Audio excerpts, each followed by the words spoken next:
My name's Jenna Lindicke Havenrich of the Rebel Legion Outer Rim, and I'm thrilled to be here today with Karol Cristina da Silva, who played the Handmaiden Rabbi in Star Wars Episode 1, The Phantom Menace. Thank you so much, Karol, for joining us today in the support of the Rebelthon fundraiser for UNICEF. So I was wondering if you could tell us a little bit about your journey to being part of Star Wars as Rabbi. How did you become the Handmaiden? Well, at the time I was modeling at Elite Premier in London, and I was the shortest girl in the model agents. I was 5'7", they were all giants. Oh. And I love performancing. Oh. Yeah, so it was very funny, but I love performancing and acting. So like they would put me always for jobs, that type of jobs, which I loved. I wasn't so much into being static and having my picture taken. Mm-hmm. And so when that came, when they were casting for the Handmaidens, and also they were looking for similar looks to Natalie Portman. Mm-hmm. So dark hair, the brown eyes, and then my agents put me forward. Then I went to the casting and met Rabbi, and she filmed me and sent over to productions. And then I was asked to come back again for the second time. And this time they want to see me in the outfits. Okay. And that time George Lucas was there. Oh, so it was Robin and George Lucas and Trisha, the outfits. So it was very exciting. And then that was it. Then they confirmed I was to become a Handmaiden. Amazing. How did that feel for them to be putting, here, put this on? Do you feel like Star Wars now? It was very surreal, because going to the place where they have all the costumes was like a giant warehouse. Oh my goodness. All these people at work, all these beautiful velvet fabrics, and so many people at work and all that creative energy. So there was a massive buzz about it. So I was very excited just to be there. Oh, how cool. How fun to be a fly on the wall even in that space. That's great. As a background character with only a couple of lines, who nonetheless played a really important role in the stories of Padme and the freedom of Naboo, how did you approach acting the role of Rabbi? Well, it was very interesting because in the beginning, we didn't know much about this story. And I remember Natalie asking her mom, why is the girls, they all look similar to me? What's going on here? Even she didn't know. So it was very secretive. And we would get one page of script every day. Mm-hmm. So the script would come daily. So no one had the whole script and read it. It would be something that would be given daily. Mm-hmm. But yes, we were always next to Padme Amidala, and we are her bodyguards, her loyal handmaidens. So it was just like being present and attentive to everything. That's how I approach it, like being present in the row and being attentive to everything that's being said and done. It's funny, as maybe we'll skip to the question about the recent books that have come out that now have all of the handmaidens in them. It's interesting because that then became the role of the handmaidens, to be present and paying attention and like keeping an eye on things. Yes. So how do you feel about Rabbi and the handmaidens now showing up in E.K. Johnston's Queen Shadow, Queen Peril, and the upcoming Queen's Hope? Oh my God, I love it. And so it happened that I was in a convention in Birmingham, and one of the fans, I was signing and I was talking to him, and he said, do you know about the Queen Shadows? And I was like, no. Well, it just came out. This was a few years ago. It just came out, and there is more of the Handmaidens. You have to read it. And I was like, okay, really? I'm gonna, what's the name? Queen's Shadow. And I read the Queen's Shadow, and now I'm about to finish Queen's Peril, which is so exciting. And I'm friends with A.K. Johnston on Instagram. So I said, oh, I'm about to read these. I'm very excited. And she told me, there's more of your character in the Queen Sparrow, and it was really good fun to write it. And I was like, okay, let's. And then I had fans writing to me and said, I look you up on social media because I read the book. And I was like, great, let me get reading it. And I'm loving it.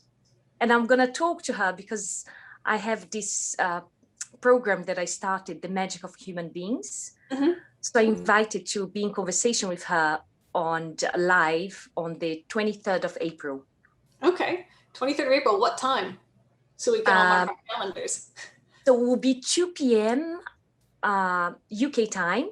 Okay. For her, it's going to be 10 a.m. in the morning because we're trying to work out, oh, what time is it good for you?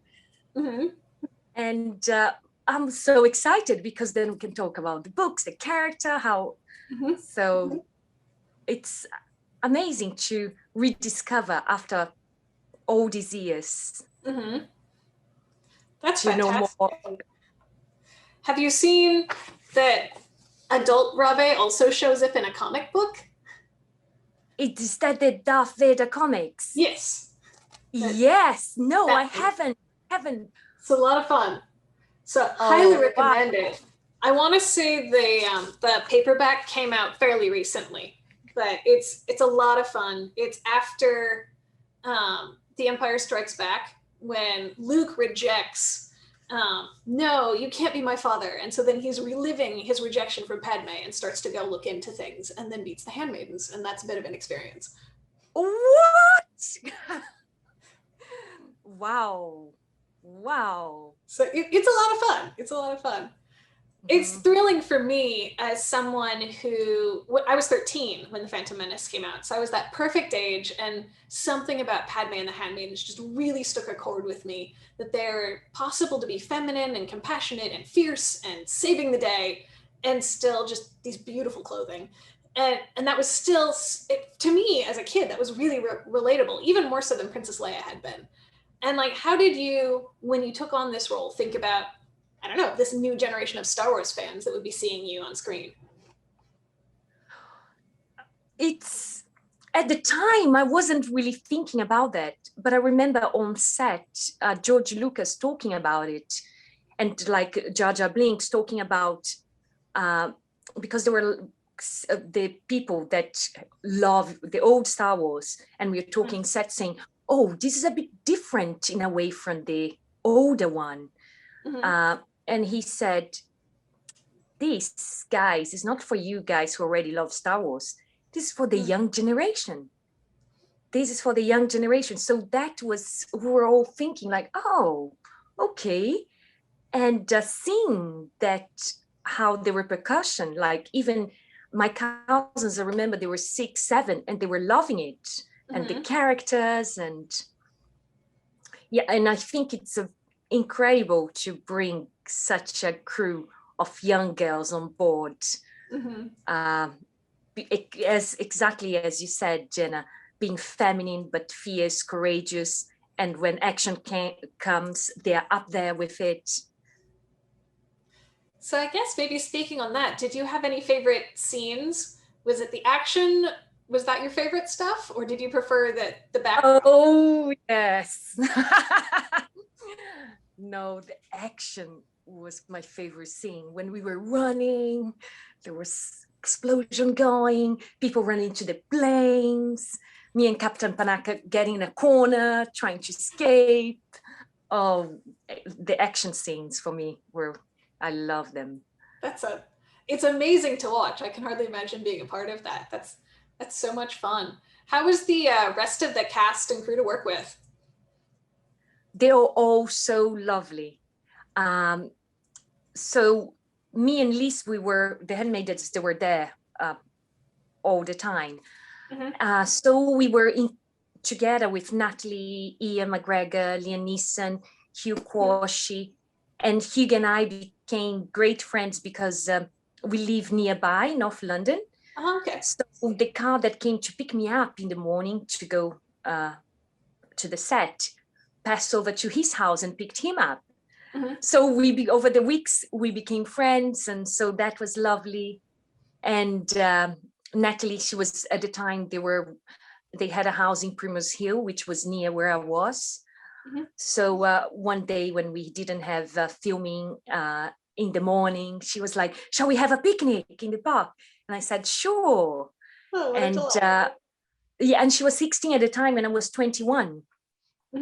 And her mom, her dad, they were around as well, around the set. So lovely, lovely people as well. Keira Knightley was quite young, 12 years old. Oh my goodness. Wow. I know. I know, she was very young. And Ian McGregor as well was super lovely. Also, he was living Primrose Hill. And one day when I was walking the high street, I just heard, Cristina, Cristina. But the thing is, I have two names, it's Karol, Cristina. So my first name, all my friends know me by, and Cristina was the name I was using for modeling and acting. Oh, okay. So on the street, someone say Cristina would be hard for me to look. But when I heard like 3 times, Cristina, Cristina, then I was like, oh, maybe it is me. And I looked back and was Ian McGregor pushing his baby, running. What are you doing here? And I was like, I live near here. Oh, really? Oh, cool. I'm taking my baby going for a walk. And so, yeah, so they were all super lovely. And Liam Neeson, in the last day of shooting, he got his call sheet and he asked everyone to sign. He was like, can I have your autograph, please? Can I have... Oh, to have Liam Neeson ask you for your autograph, my goodness. I know. He was like, very gentle and always looking everyone in the eye and talking with everyone. So was and so George Lucas, very down to earth, very... So it was beautiful. There was no things that they say about prima donnas and people don't know. Everyone was lovely. Delightful. How much of it was filmed on a soundstage versus on set, the things that you were part of?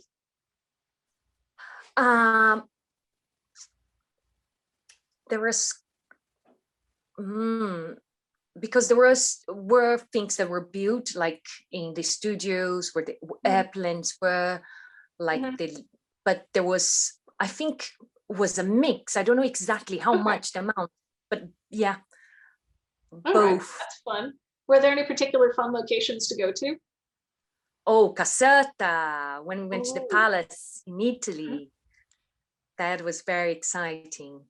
Is where the final battle was filmed?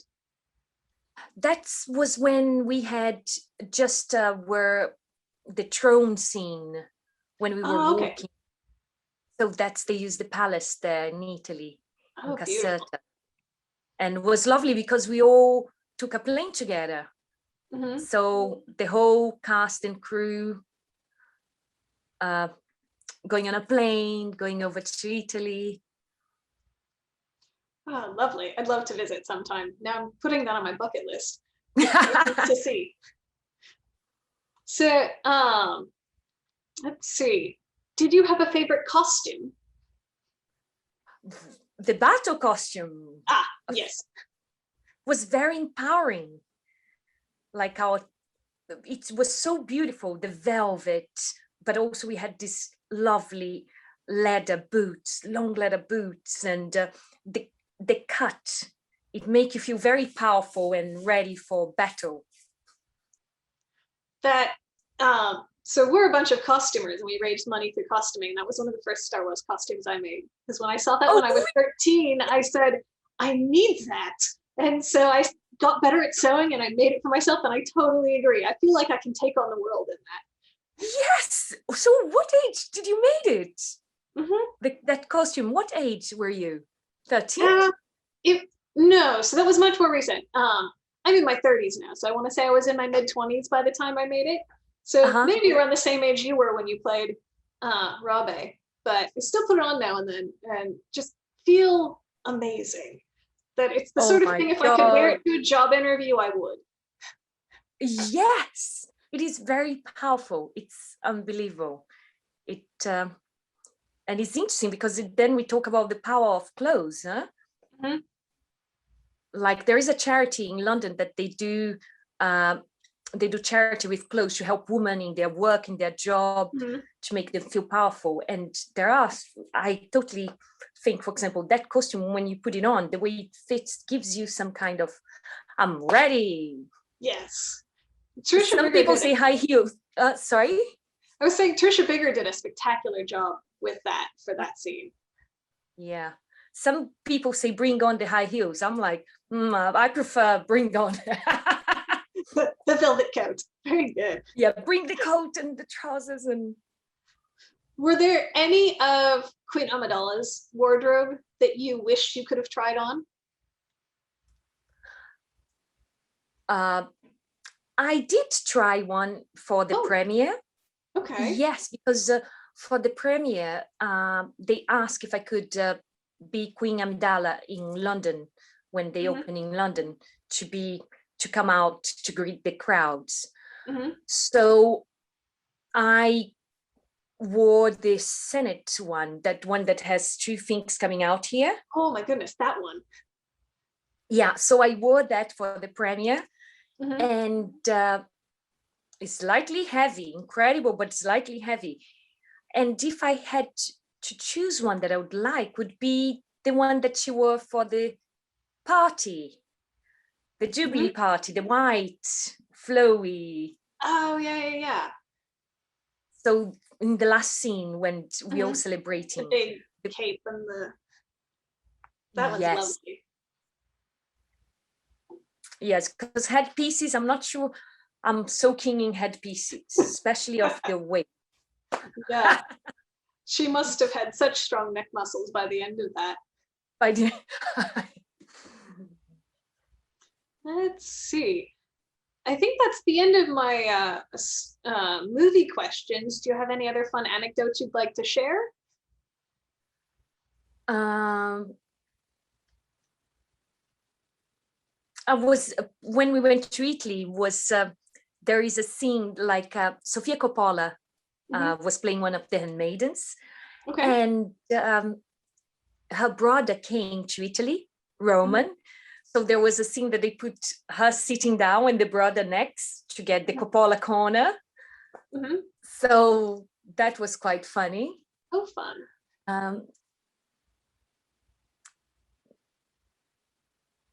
So yes. Okay. Well, thank you so much for all of that.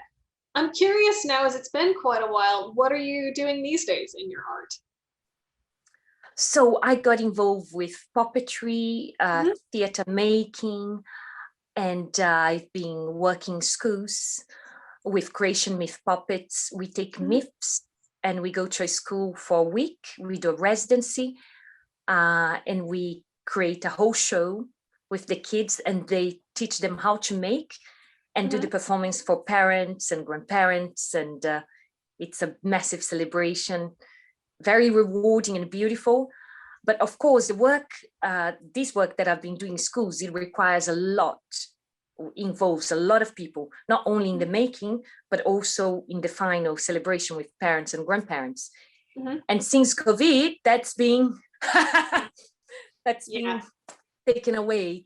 So I started, because so many people going through stress, anxiety, and concentrating on things like that. And I thought, well, it's time now to shift. We know what's happening, but we do what we can, but it's out of our control.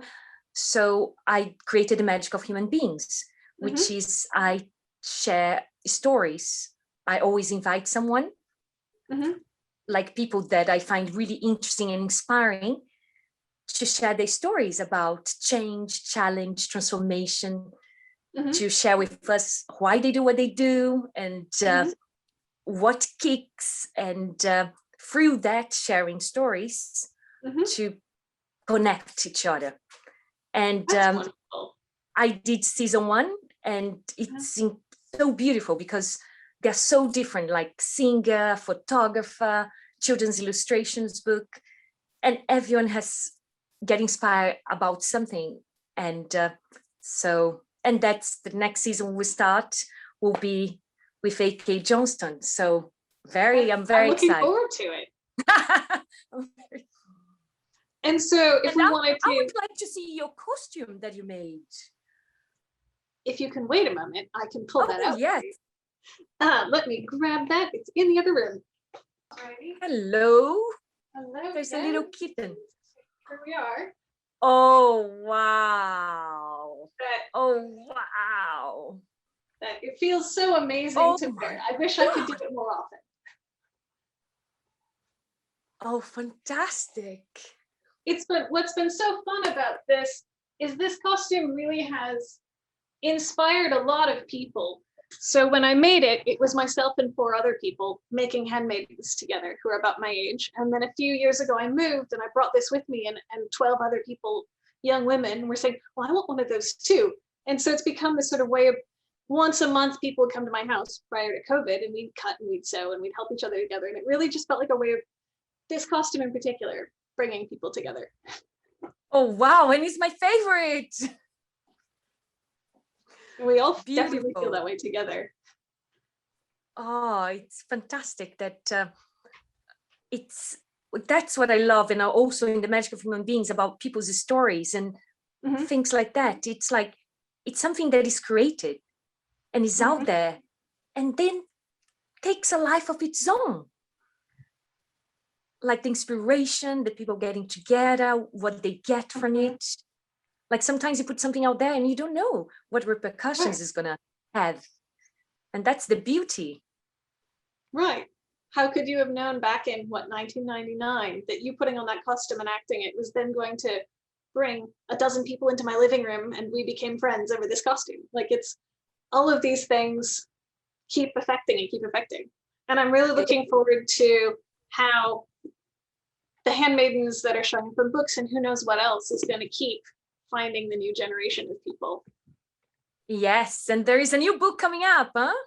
Yes, Queen's Hope, I think. Yes. I want to say it's September, October. Do you remember exactly? I think it's November the 2nd. November, okay. That's exciting. It is. Right. Well, we'll look forward to your interview with E.K. Johnston. If people want to keep up with that, where should they look for you on the internet to watch those? So there is a YouTube channel called The Magic of Human Beings. Okay. So I guess if you type Karol Cristina da Silva, you find it. And but the conversations at the moment, I do live on Instagram. Okay. And then I download it to YouTube. So if you can't watch live, then you can see it later. Well, great. Well, thank you so much. I really appreciate talking to you about something that really meant a lot to me growing up. And it's wonderful to meet you. Oh, thank you. And thank you for showing the beautiful costume and work you've been doing and inspiring others and getting together and connecting.